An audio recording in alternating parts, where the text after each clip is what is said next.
This is Harv. We're good. This is going to be on the radio, Jose. This is going to be on the radio. And we're speaking with... Da, da, da, da, da, da, da. We didn't get formally introduced, did we? No, I don't. Who are we speaking with here, Rex? Say he's live at the Aragon. You're speaking with ODM, one of the members, one of the rappers actually of Lighter Shade of Brown. And we just got off stage here at the, how do you put it? This is the Aragon Ballroom. The Aragon Ballroom here on this Saturday evening, the 25th of April. And it was a hype show, you know, here in Chicago. There are a lot of people out here, a lot of gente, you know, which means people, whatever. And it was very hype. Me and D, you know, who can't be here right now. He's out wandering around somewhere. But, you know, hopefully this is our second time in Chicago. First time for the people that went to see us at Highlanders. We were first doing our promo tour, you know, here pushing, going to different high schools. One of the high schools I remember is Roberto Clemente. Right. And we went there. Oh, Clemente High School, that's like right in my neighborhood. I can walk to Clemente High School from my apartment. True story. What you guys do when you went around and bopping from school to school? We had a bunch of cassettes and CDs to pass out in 12 inches. Went to different record stores around here, Chi-Town, and you know, just went to the students, you know, say, hey, we're a new rap group coming out, or actually we are out. We're big on the West Coast. Here's our album, Brown and Proud. You know, check it out, see what you think of it. The single's Sunday Afternoon. And, you know, within a month's, you know, time, not even a month, we started getting orders in for more and more and more and more product because we started, you know, progressing in here. And I guess we got a name out here now, and that's why we're back. Now, when you went out to do these high schools, did you do this strictly as promotion for the record, or did you go out and actually speak to some of the young people out there? And what kind of things maybe did you talk to the high schools? Oh, we went out there. Well, basically, we did Clemente. It was a Stop the Violence thing. It was a rally, and we went out there supposedly to try to stop the violence and increase the peace, but I guess it turned out to a riot or something like that. We heard afterwards. Yeah, something, I guess, you know, it was Latins against the blacks, and this is what I was told, that they just got into it because I guess, you know, we're here Latins, you know, rapping, which is a black, you know, talent, right? And it's a black industry, but, you know, we're just here basically just to show how we feel about this whole, you know, negativity that's going on as far as the West Coast and East Coast and here up here, you know, in Chicago. It's everywhere. Violence is everywhere. And we just try to spread peace, you know, and let the students know just to stay in school and stay off the drugs and streets and, you know, get a good, you know, set a good lead for you, set a good route for you. You know, that way in the future you become somebody good instead of somebody off the street. Can you actually do that through the music and through meeting the teenagers? Can you think maybe there's a way that you can get through to these young people and keep them from making the mistakes that they're making? Hopefully they look up to people like you because they see you on the TV and they hear you on the radio. Yeah, we get a lot of, well, actually it's the younger kids, you know, the junior high school students that really look up to us and idol us, which is very flattering to me because, you know, it's, you know, I'm young myself. I'm only 18 years old. And I still got a whole, you know, life again, you know, for me up there in the future. But we try to get to. We'll be happy if it gets to one person's head. You know what I mean? All it takes is one person's head for us to get through. I'm doing a radio thing right now. And then maybe, you know, that person will go ahead and tell their friends, and their friends will tell their friends, and it'll just get around. You know, it's only few people will listen if they want to listen. And if they listen, that's great. That's just one, you know, kid off the street that we got to worry about. A minute ago, you mentioned rap being primarily known as a black form of making music. Is that kind of why you named the group what you did?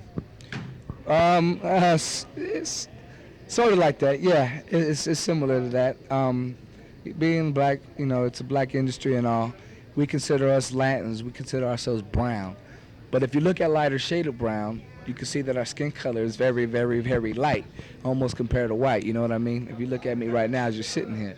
So we sort of got it from that, and also there was an old 60s group back in the day called Whiter Shade of Pale, and that's where, you know, also filled into where we came up with the name.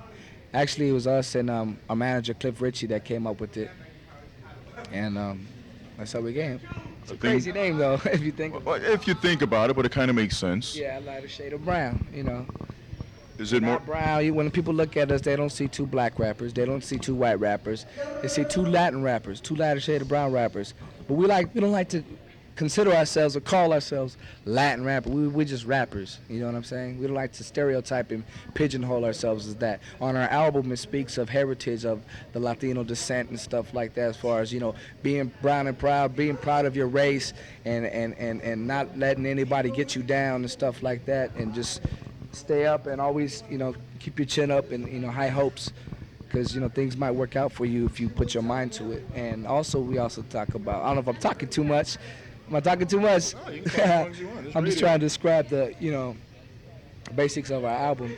And, we got some heritage songs like Pancho Villa. You know what I did notice that. I'm listening to the tape this afternoon, so I had a feeling I was going to run into you guys today. And you've got traditional stuff in there, intermixed with the regular music. And then one side of the tape kind of sounds as if it's regular hard-hitting rap music, and then the other side, you guys kind of pay tribute to a lot of the older sounds of the 70s. Right. How's someone 18 years old or so, and I figure maybe that's the average age of the group, how'd you guys expose yourselves to that style of music? Well, actually, our style is very versatile, like as you can tell. But, a lot of our uncles and aunts, listen to that music, so as well as other young kids out there our age. So it's like, they can relate to it, the adults, to the oldies, like it's, example, Sunday Afternoon, and the kids can relate to it because they're still listening to it in this generation. You know what I mean? They listen to the rap music, but they're also listening to the oldies, the vadios out there, you know what I mean? It seems kind of like a trend if you listen to the old Candyman tune. There's somebody on your label now, South Central Cartel, that did the same thing again with the Delphonics tune. Is this maybe a trend now to go back to the sounds of the past in order to kind of recreate it now in the 90s? It depends which way you go at it. Some people can use the song and it could just turn out totally whack.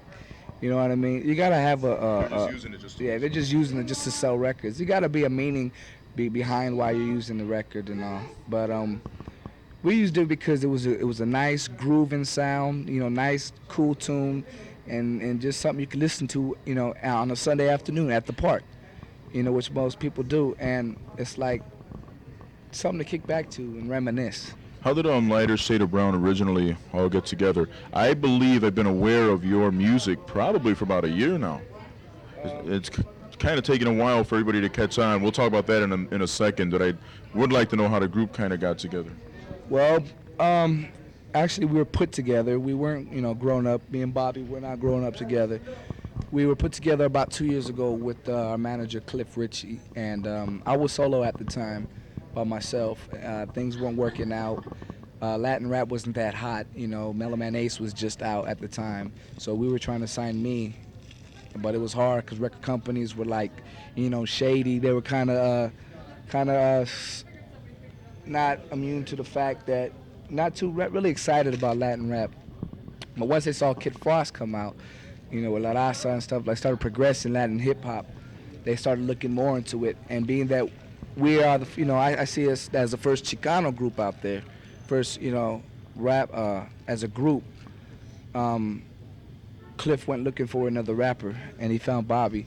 So he put us together, and we just started making demos and stuff, distributing, and we got signed. Finally, we got signed to an independent label, which is Quality Records. We took it from there. Has it been difficult being stereotyped and all of that? And in addition to that, we jumped on it. Wow, if you talk to John, we jumped on it months ago. And only now are some of the major stations here playing the tune. And I recall seeing the video, again, months ago. Right. Well, I guess it kind of has to do with being a West Coast act. It's a West Coast thing, People in the East Coast, they look at it like, hey, this is West Coast rap right away. We got to judge to see if it's really that good so we can play here on the East Coast. And also because we're Latins. It's kind of hard, because we're Latins trying to get into, because radio stations are shy to the fact that they don't know whether or not there are enough Latins that will listen to our music. But we see it on the streets. There's a bunch of Latins out here, you know what I mean? A bunch of Latins, not just here in Florida. We have a big problem in Florida, down in Tampa. They feel that our song wouldn't hit, but, it's hitting everywhere. And now we're starting to pick up on the East Coast. It's old as hell over, like you said, it's old. Our video's been out for months now. We shot that thing back in the summer last year, 91. And on the West Coast, it's old. We're like big on the West Coast, real big on the West Coast. We're like main pop rappers out there. But now, it's picking up here. I guess they say it's because spring is now coming here on the East Coast, and they didn't want to play it before because it wasn't, spring, and it's a Sunday afternoon. Let's Yeah, play it. now they want to jump on it. But Just ridiculous because we're playing Latin Active now, and everybody else is playing on a Sunday afternoon. Right. Doesn't make sense. Latin Active was actually, that was our one song that got us in the door, which is Latin Active. And then Sunday Afternoon came out. But we're now releasing a new single. It's not certain yet, but Spill the Wine. Which is another kind of... No, this one here is strictly hip-hop underground, your Cypress Hill. Matter of fact, Muggs from Cypress Hill remixed it. He produced it for us. So we got to do that, to get the East Coast, and we're going to go hard like that and go underground with it. Regardless if Pop Radio's going to play it or not, we need the streets here. So now what next for Lighter Shade of Brown? You've hit the West Coast, now you're hitting the East Coast. You're here in Chicago now. Chicago seems to be into what you guys are doing. Yep, we're into here. There's a lot of people out here that we need to reach that we haven't gotten yet. And we just want to make a mark spot. First, you got to start off with your own people, you know what I mean? The Latinos, meaning, because if you got their back, then other people are going to look at it. Because there's a lot of Latins here in America and people just don't know it. They're just scattered all around. Mainly on the West Coast, there's a lot of Latins. But on the East Coast, like New York, there's a lot of Latins. But they're all scattered around the, United States. So once you got them back, then other people will start looking at it. And I'll tell you what, if you look at the top 10, if you look at Billboard, you're going to see plenty of Latin artists now. Right. So maybe now is the time for the Latinos to come out and make the music. You did not see, and correct me if I'm wrong, you did not see not one... I don't want to see. How should I say this? Should I say Latin or should I say Latin artists on the win something on the American Music Awards? No, this is the same problem rap went through for years until they finally decided to give out rap now awards. They're trying to put it on the American Music Awards and stuff like that. When rap's been along for 20 years now.